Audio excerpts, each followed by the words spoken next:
What's up, everyone? Welcome to the first BlockDesk News live show. Please bear with us if there's any technical difficulties. We will start soon as people do enter the chat. I'm going to give it a couple of minutes. For now, you can chill and enjoy the relaxing music.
All right, everyone. Hope you can hear me well. And this has been how do I say? It's been a crazy week. That is to say for sure. Bitcoin has really had some crazy volatility, which we will discuss in the show. Also, the show is going to be partnered with Superdapp, as many of you know. So we will be discussing a bit of Superdapp, and I am the co-CEO of Superdapp, for those of you who don't know. But the markets are definitely volatile and there's been a lot happening. But first of all, I want to start off with the Monad airdrop. For those of you who missed it or who don't know about it, I think it's a really big airdrop and there's been a lot of questions that people have been asking of how to get it. And most importantly, there's been a lot of talk about scam websites. And this is even the co-founder had to go out and say there's fake Telegram, airdrop ads. There's different websites, so do be really careful. The official website is the one I'm showing here. Is claim.monad.xyz. And you can sign in with basically any wallet. So you just click like this, sign up. As long as you're on the Monad network, then you click verify, and then you should be able to enter after you accept all the codes, basically. Really cool website, actually. And once you're accepted, you can connect your EVM wallet, your Twitter wallet.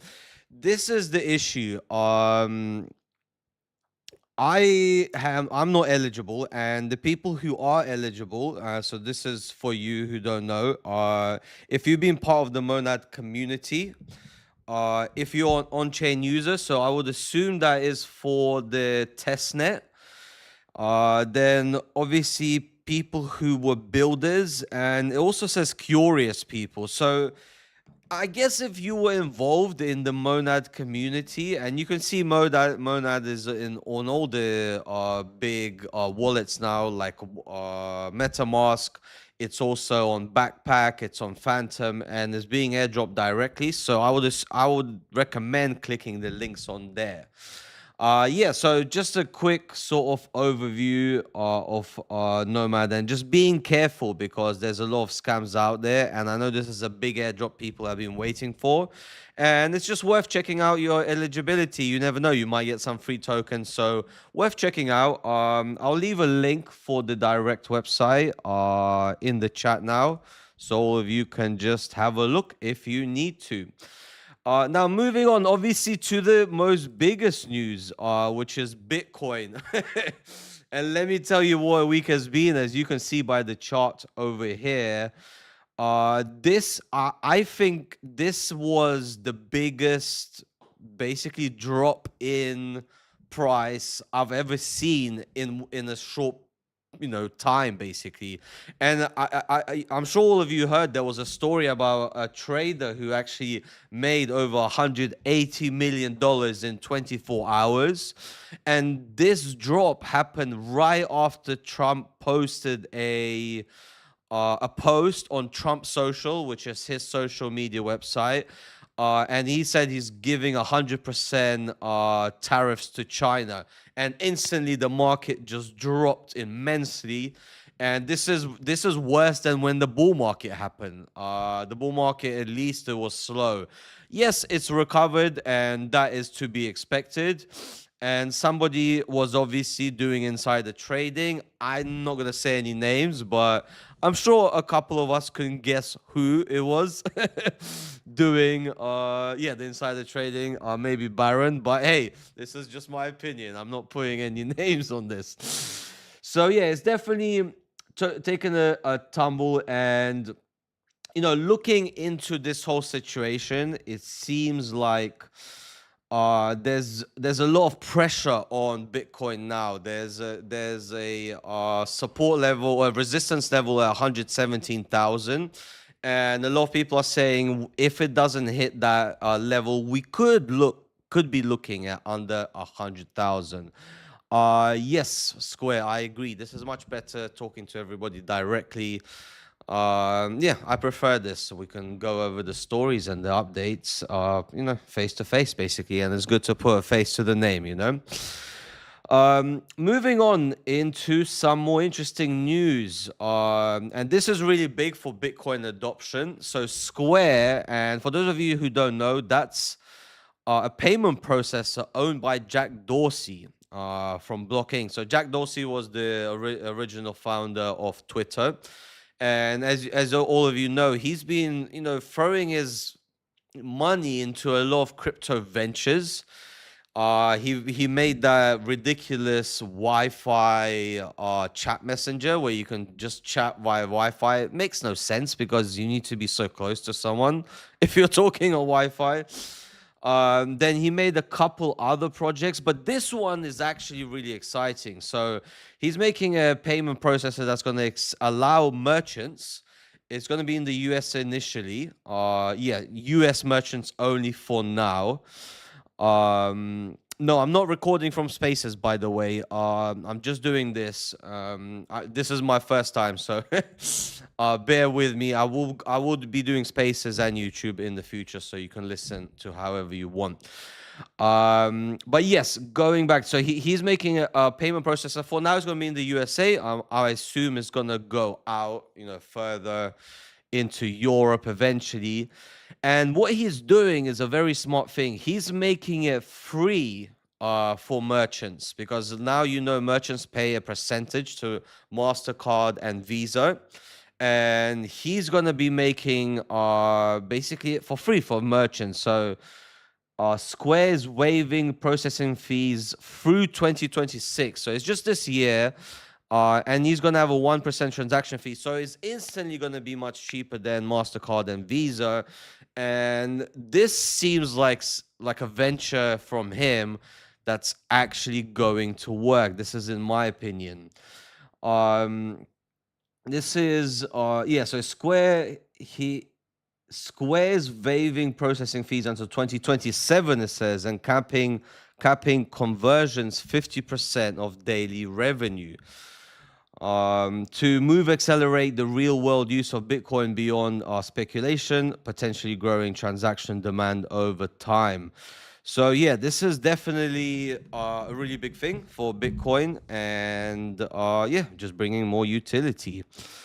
Yes, YouTube does keep the recordings, but yeah, I understand some people might prefer to just listen than to watch, but yeah, it's really up to you. And that sort of brings me into my next discussion, and that is about regulations. And of course, with all these big changes that are happening, the SEC, because like the dump that happened this week, that was, it was planned. Like we all know this doesn't just happen, and people, there was a specific wallet that made just under 200 million, And the SEC is obviously looking at this. And even though Trump is pushing to make crypto as, as easy to use as possible and as regulated as possible, it is very clear to all of us that his family is basically making a lot of money on this. I think they're set to make. I read an article on Cointelegraph. They're set to make like $1 billion from their, from all the crypto stuff that they're doing. They've launched their own token. That token is basically going to turn into its own bank. He's tweeting things like 100% tariffs on China, which is not happening. And then somebody is basically putting a short a minute before that tweet. It's absolutely ridiculous. Yeah, Trump's second term fuels $1 billion in crypto fortune for his family. So clearly a lot of manipulation. So the SEC, NYDFS, and global regulators also outside of the US they're refining custody rules, blockchain analysis requirements, and compliance guidelines.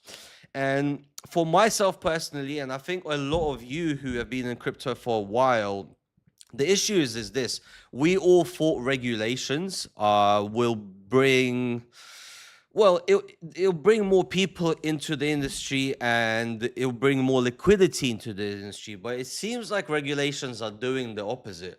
And with crypto, like, we're not early anymore, but we are here at the right time. That's, I think, the new saying. We're not late, but we are here at the right time. And these like new regulations, new rules, they do seem to be affecting the market differently to how we all expected when there was the Wild West in 2017. You remember, those 500Xs were happening each day, basically. So while these new rules emerge, exploits do persist. So I guess these new rules are targeting exploits in particular. Security is still the big priority for new regulations. A lot of websites say use hardware wallets. I wouldn't, especially what's the most popular one? I can't remember the name of it, but there's a few. There's Tezos and there's the other one, and I wouldn't use them. They've been exploited quite a lot. My personal opinion, if you want to be safe, is buy a brand new phone. It could be a cheap one, and then just download wallets on that phone and keep that at home. That's the safest way to keep your crypto, in my opinion. There's a lot of multi-sig and verification contracts that you interact with. Obviously, when you interact, as you saw when I interacted with Monad, you have to claim, but to claim, you need to connect your wallet and then confirm. And if you're using the wrong website, basically all of your crypto is going to get sucked out straight away. So, yeah, I would be, use a mobile phone. That's the best way to keep your crypto.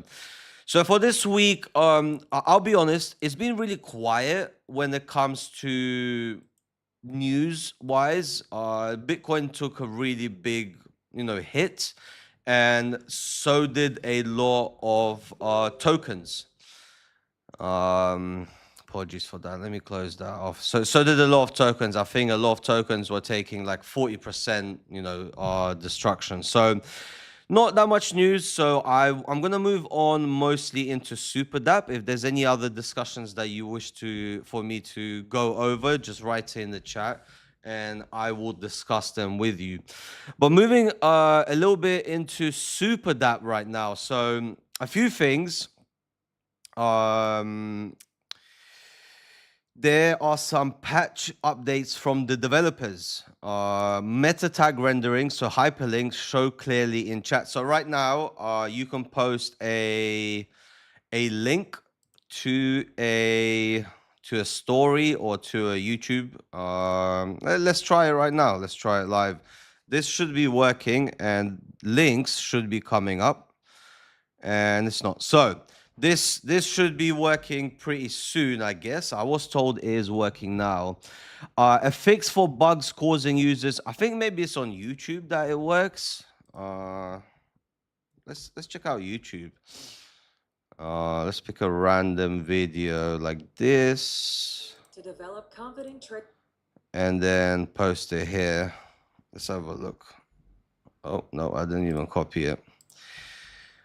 Let's have a look if this works.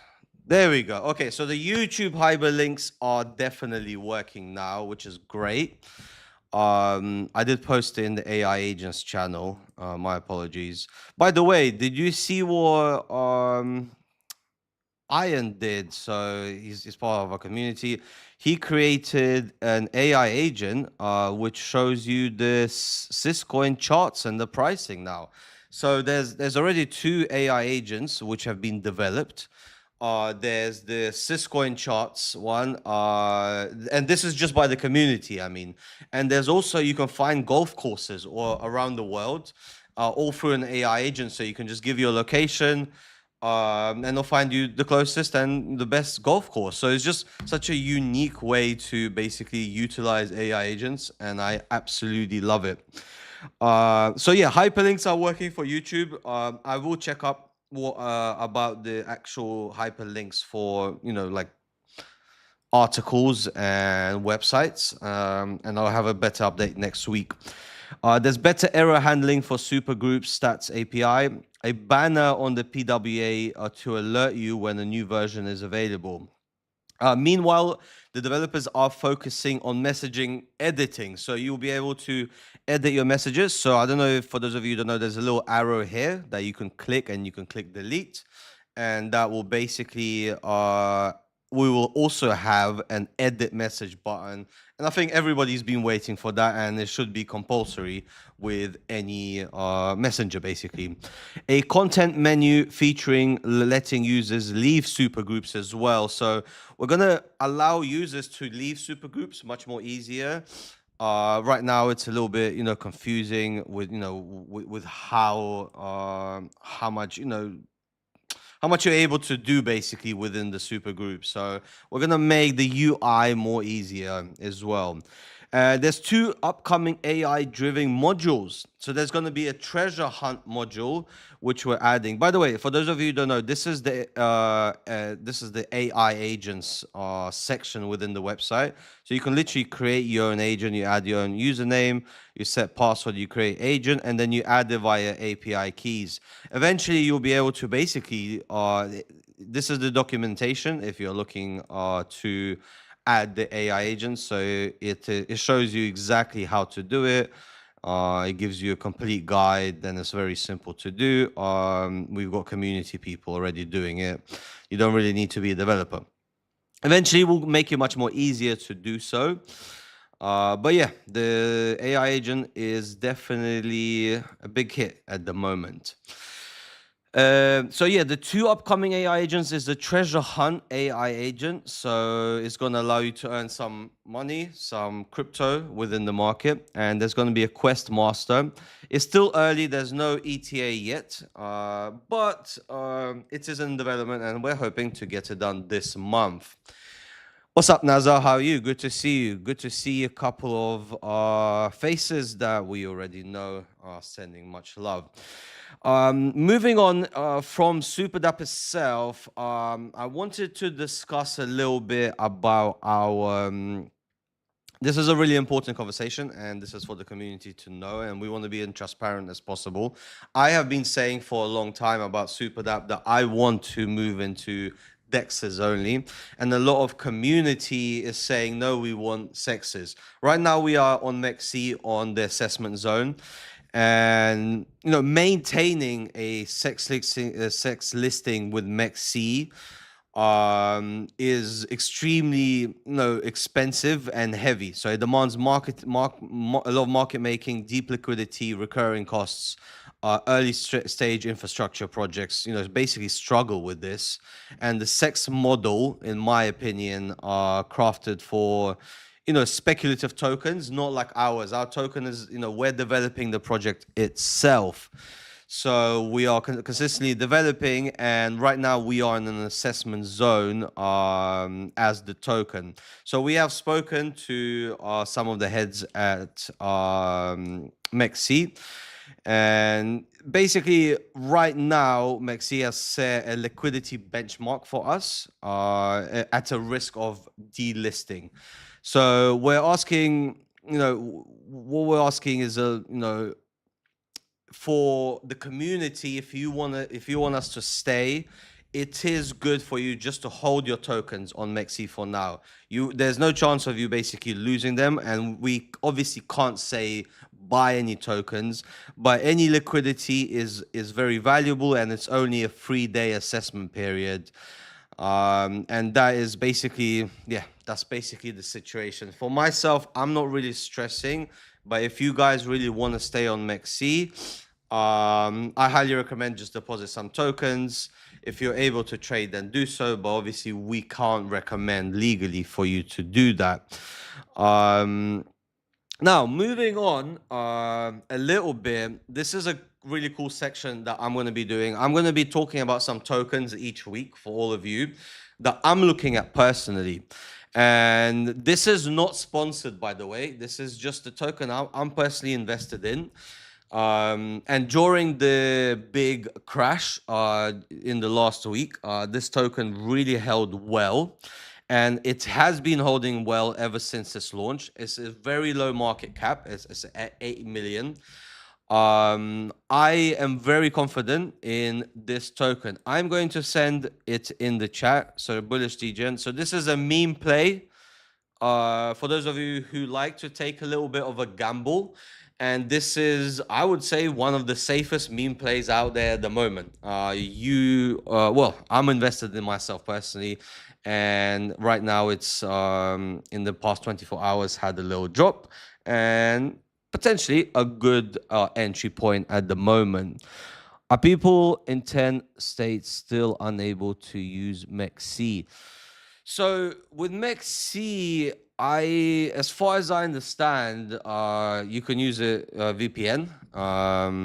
And yeah, that's it really. But yeah, I don't think in the US you can use MEXC, but yeah, with a VPN, you should be able to with no issue. But when it comes, because the good thing about MEXC, you don't really need documents. I think their limits are pretty high. So it's like thousands of dollars, as far as I remember, that you can basically withdraw. I'm not signed in, so I'm not really sure. But yeah, you can withdraw thousands of dollars per day without actually having to sign up with an ID or proof of address. So that's the main thing. So yeah, you can just use a VPN basically. So look, guys, to wrap it up, and this is my first, live. I'm gonna try and make these better, more interactive, but this is my first attempt, and I hope, I put a name to the face, and I've given you some good industry news, some good Superdapp news, and I've also given you a token to have a look at if you want to, invest and take a little bit of a risky play. So just to wrap it up, there's a big Monad airdrop. I've sent the link in the chat. So do check it out if you're eligible. Bitcoin, at the moment, it's in the consolidation stage. So you're going to see this for a little while. There's not going to be much volatility unless Trump does another crazy tweet and then Baron Trump basically shorts Bitcoin again. Once again, just my opinion. Dorsey's launching the Bitcoin merchant and is making it free until the end of this year, or maybe even throughout next year by the looks of it. So watch out for that adoption. You might be seeing, if you're living in the US, a lot of use, just merchants accepting Bitcoin from now on. Regulations are moving forward, and once again, I'm not sure if it's a good thing. I just can't make my mind up. Are regulations good or are they bad? Just it really depends on how it is regulated and in which direction. Superdapp is growing. Look, our community are actually starting to make AI agents, and now we're gonna start seeing projects doing the same. And we are looking forward to ZK also the launch, and we're going to be migrating there. So that's really exciting. And of course, Bullish Degen is a token that I'm recommending for people to have a look at, obviously not to buy. So guys, listen, that's it for today. I really hope you enjoyed my stream. I will be back next week. If you got any comments, please leave them down in the description. Like and do click the subscribe button as well, as it will help this channel grow and more people find out about us, about Superdapp, and everything that we discuss. Well, for today, that's it. I'm sending much love from the BlockDesk news team, from the Superdapp team, and obviously from myself. All the best, everyone. Bye bye.